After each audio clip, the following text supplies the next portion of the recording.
All right, welcome back to the Sooner Surge. And today, I'm going to drop the key takeaways from this victory from OU versus BYU. Before we get started, make sure you hit subscribe, click the button, join the channel, be a part of it.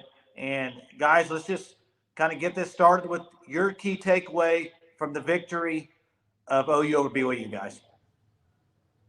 Yeah, I guess I'll start off with mine. And my key takeaway is Gavin Sawchuk, guys.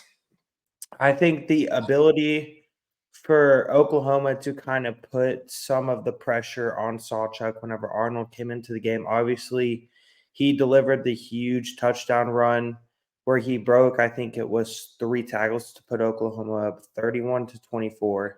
So, I mean, you just talk about Sawchuk's ability to make a play when Oklahoma needed it most. And Jackson Arnold, I mean, really just his ability to keep the offense under control also probably helped for Sawchuk to have that confidence, knowing that him and Jackson Arnold haven't played much together. But, guys, Sawchuk has really finally found his groove. I think he's RB1. I think we all can say that. It's a matter of time. It's week 11 in the season, and finally we know who it is. It took 7 to 8 weeks too long.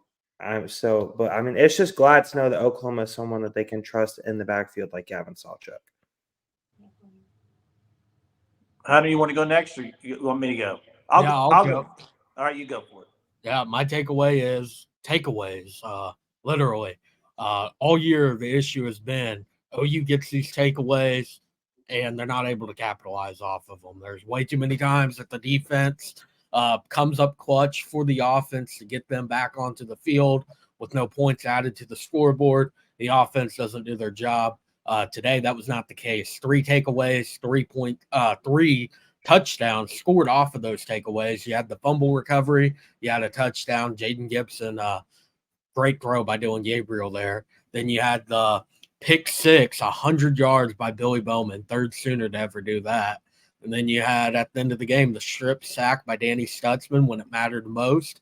Gavin Sawchuk caps off the drive with a 16-yard touchdown run. So all year the problem has been this team leads the country in takeaways, but the offense isn't putting the points on the board to make those takeaways worth anything. And today they got the job done, and that was the difference in the game. I mean, that's 21 points right there off of those 3 takeaways. Yeah, and my key takeaway is Jaden Gibson's got to be playing a lot more. Bar none.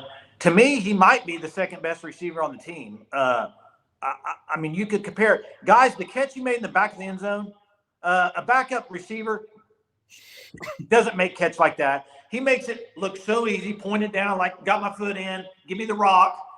The guy needs to be in more. And, you know, we throw that deep ball to Farouk a lot. It's one-on-one coverage. Throw it to Gibson. I mean, he'll at least make a contested play. And I don't know what the holdup on him as far as him getting into that rotation more. Right now, it's not enough. It's not enough in my opinion. And not only that, maybe he's in the rotation, but the ball's not being thrown his way. It's got to be thrown. He needs about 5 or 6 touches a game. Agree. You got to target him more. And he put the tweet out about standing on business, and he did. He did his job. And you know, Freeman obviously didn't get much play at receiver today. Did he play at all?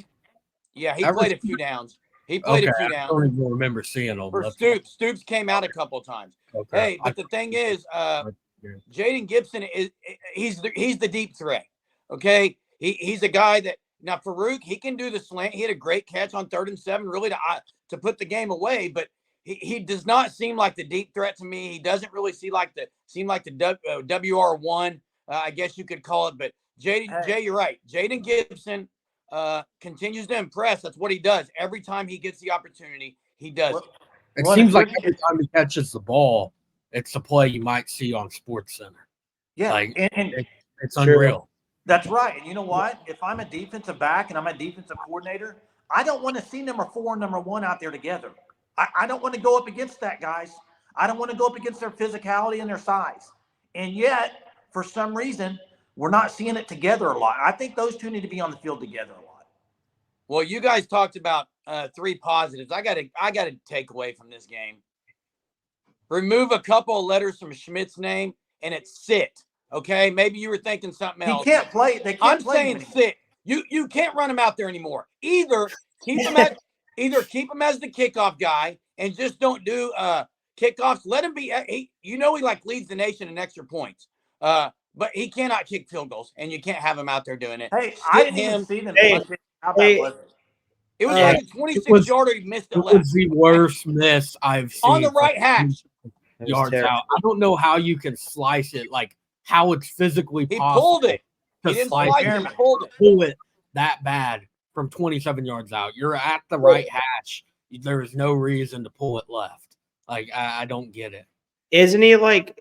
Is it? I could be wrong. Isn't it like 51 for 51 on extra points or something like that? And he's like Probably 50% on normal Well, kicks. even on kickoff today, he made a field goal and then immediately kicked it out of bounds. Like you can't do that in a tight game like it was. You have to pin it through the end zone. and he's done and that you know most why? not today. I don't think you can say it's the yips like you said before, Jeremy. It's not the yips. If it was the yips, he'd be missing every one. There was a lot of people that said something about the hold today. I haven't gone back and rewatched. Okay, I think it was an extra point. There was a hold that the laces were clearly in. Plaster. Yes, I don't know. Laces out. So I think there could be some issues with the hold. That would make some sense. I mean, on Maybe. just how bad it's been from last year compared to this year. It's been way worse this year. If you're talking about holds, you lost Michael Turk in that department. So maybe that's part of the issue. But he's also missed a lot of kicks that the hold looked pretty good from the broadcast angle. Yeah, I mean, so you got Sawchuk for Jackson. Got to continue he's got 3 straight 100 yards or above performances. Make it 4 straight next week. That'd be great. See more of Gibson. Continue to be great on the takeaways, and we'll see what happens with this Sooner team. With Sawchuk, it's almost like, man, if you consistently give them the ball, get them into rhythm, it's gonna work. And that didn't happen until 8 games into the season, 9 games into the season. It's crazy, but Gavin Sawchuk's looking like one of the best running backs in the country, like as a ceiling.